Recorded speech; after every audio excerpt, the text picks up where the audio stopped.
নমস্কার। আমি 2026 সম্ভাব্য ক্যান্ডিডেট কারা হতে চলেছে টিএমসির নদিয়া জেলা থেকে তারই একটা সম্ভাব্য সিরিজ তৈরি করেছি। আর এই সিরিজে যে তথ্য সেগুলো পুরোটাই সমীক্ষার মাধ্যমে উঠে এসছে। পিকে তার যে দল আছে সেই সমীক্ষা থেকে উঠে এসছে এবং সাথে স্থানীয় মানুষের কাছে বিভিন্ন ফোনের মাধ্যমে যে তথ্য চাওয়া হয়েছিল সেখান থেকে উঠে এসেছে। প্রথমত আমি যে কেন্দ্রটির নাম করতে চলেছি সেই কেন্দ্রটি হচ্ছে হরিণঘাটা।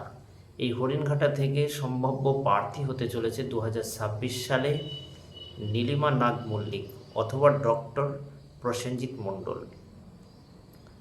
সম্ভাব্য এরা হরিণঘাটার কেন্দ্র থেকে প্রার্থী হতে পারে।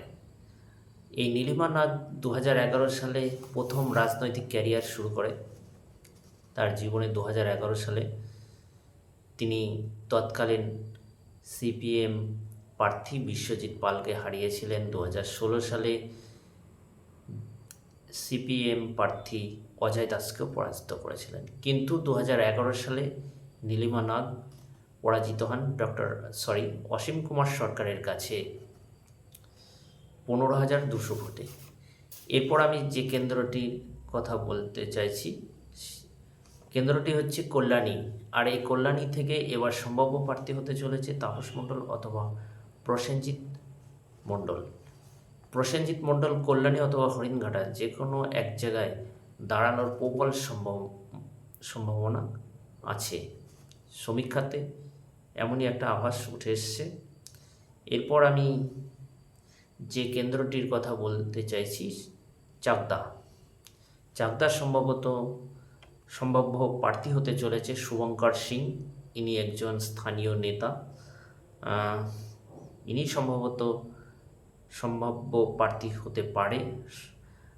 এরপর আমি যে কেন্দ্রটির কথা বলতে চাইছি রানাঘাট দক্ষিণ।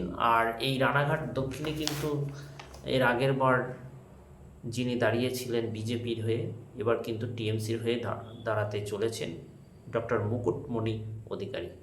যদিও তিনি 2021 সালে টিএমসি প্রার্থীকে পরাজিত করে বিজেপি প্রার্থী হয়ে জয়ী হয়, পরে তিনি উপনির্বাচনের মাধ্যমে আবার টিএমসির প্রার্থী হয়ে জয়ী হয়ে বিধায়ক হন। কিছুদিন আগে তিনি ঠাকুরবাড়ি গিয়েছিলেন, সেখানে গিয়ে একটু তার সম্পর্কে তর্ক বিতর্ক এরকম একটা আভাস উঠে এসেছে। এরপর আমি যে প্রার্থীর কথা বলতে চাইছি তিনি হলেন বর্ণালী দে রায়।